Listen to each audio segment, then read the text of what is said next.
Assalamualaikum warahmatullahi wabarakatuh. Perkenalkan, nama saya Zulur Rahmaini dari Prodi Manajemen Bisnis Syariah Fakultas Ekonomi dan Bisnis Islam Universitas Islam Negeri Imam Bonjol Padang.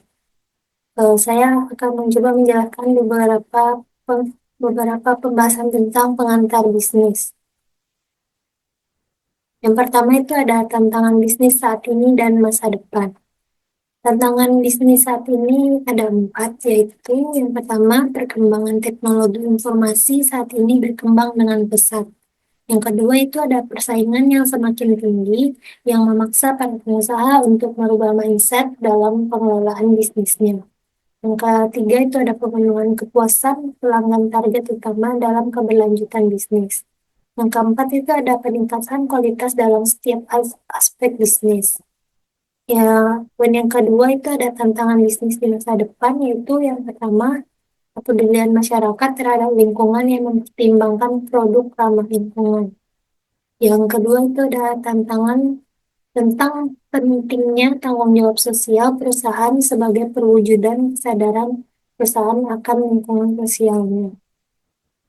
Yang selanjutnya itu ada daur hidup produk atau produk life cycle, yang artinya tahapan yang dilalui oleh suatu produk dalam perkembangan pemasarannya.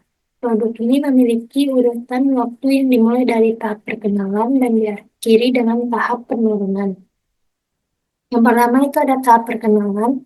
Pada tahap ini, produk baru dikenalkan kepada konsumen. Produk diusahakan agar menarik konsumen dengan menjaga kualitas disertai dengan usaha-usaha pemasaran yang insentif. Yang kedua itu ada tahap pertumbuhan. Pada tahap ini, kenaikan jumlah penjualan semakin besar. Hal ini karena meningkatnya jumlah permintaan. Yang ketiga itu ada tahap kedewasaan. Pada tahap ini, tambahan jumlah permintaan semakin berkurang. Demikian juga pertambahan labanya. Persaingan mulai dirasakan berat, terutama persaingan harga. Selanjutnya itu adalah tahap kemunduran. Pada tahap ini, jumlah permintaan produk sudah berangsur-angsur semakin berkurang. Konsumen mulai kurang memerlukan produk ini lagi. Selanjutnya ada tingkat partisipasi bisnis. Yang pertama itu adalah domestik, yaitu organisasi bisnis terbatas pada lingkungan lokal dan belum memasarkan ke luar negeri, sehingga masih terbatas dalam satu negara. Contohnya, sebuah toko kelontong yang hanya menjual produk di satu kota tanpa memperluas ke pasar luar negeri. Bisnis ini fokus pada kebutuhan lokal dan beroperasi dalam batasan wilayah tertentu. Yang kedua itu adalah internasional, yaitu seiring perkembangan usaha dan mulai jenisnya pasar domestik. Sebagai akibat ketatnya persaingan, organisasi bisnis dapat memperluas pangsa pasar ke negara lain, yaitu memasuki pasar internasional. Contohnya PT Kewalram Indonesia. Perusahaan ini merupakan salah satu produsen tekstil. Nah, selanjutnya itu adalah multinasional, ya, adalah perusahaan internasional yang membangun pabrik luar negeri akan memasuki fase perusahaan multinasional jika dia memiliki sejumlah pabrik di berbagai negara yang berbeda tujuannya. Tujuannya untuk memaksimalkan perpaduan biaya produksi yang murah dengan biaya distribusi yang murah. Contohnya, McDonald yang menyesuaikan menu mereka dengan selera lokal sambil menambahkan identitas merek global. Contoh yang keempat itu ada global, di mana perusahaan banyak banyak perusahaan global yang membangun pabriknya di melakukan sinergi antara pabrik untuk memproduksi produk.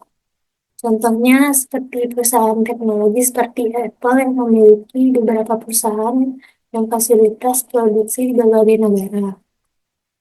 Yang selanjutnya itu ada level keterlibatan bisnis internasional. Ada 3. Yang pertama itu adalah eksportir dan importir. Eksportir adalah perusahaan yang mendistribusikan dan menjual produk-produk kepada satu atau lebih negara asing, sedangkan importir membeli produk-produk di pasar luar negeri dengan tujuan dijual kembali di negaranya. Yang selanjutnya ada perusahaan internasional. Setelah perusahaan mendapat pengalaman dan berhasil sebagai eksportir dan importir, mereka dapat berpindah ke level keterlibatan berikutnya sebagai perusahaan internasional. Perusahaan ini menjalankan sebagian besar bisnisnya di negara-negara asing. Beberapa dari mereka juga menjalankan fasilitas manufaktur di luar negeri. Selanjutnya itu adalah perusahaan multinasional, di mana perusahaan ini merupakan level keterlibatan tertinggi yang dapat dipilih perusahaan. Perusahaan multinasional merancang, memproduksi, dan memasarkan produk-produk di banyak negara. Selanjutnya ada lingkungan bisnis dan etika bisnis. Lingkungan bisnis dapat diartikan sebagai lembaga atau kekuatan yang berada di luar organisasi bisnis dan secara potensial mempengaruhi kinerja perusahaan. Dan lingkungan bisnis terbagi dua, yaitu ada lingkungan internal di mana terkait dengan eksistensi sebuah organisasi bisnis, sedangkan lingkungan eksternal yaitu lingkungan yang terkait dengan kegiatan operasional perusahaan dan bagaimana kegiatan operasional ini dapat bertahan. Yang kedua ada etika bisnis.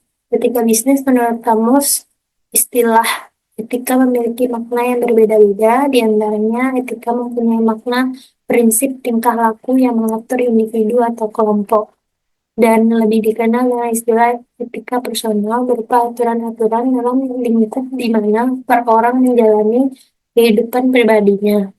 Makna lain yang lebih penting adalah etika merupakan kajian moralitas. Contohnya, kebijakan anti korupsi, di mana perusahaan harus memiliki kebijakan yang tegas terhadap praktik korupsi, memastikan bahwa semua karyawan dan mitra bisnis mematuhi aturan dan tidak terlibat dalam tindakan yang merugikan. Sekian penjelasan beberapa materi tentang pengantar bisnis. Maaf salah dan kata. Saya mohon maaf. Wabillahi taufiq wal hidayah. Wassalamualaikum warahmatullahi wabarakatuh.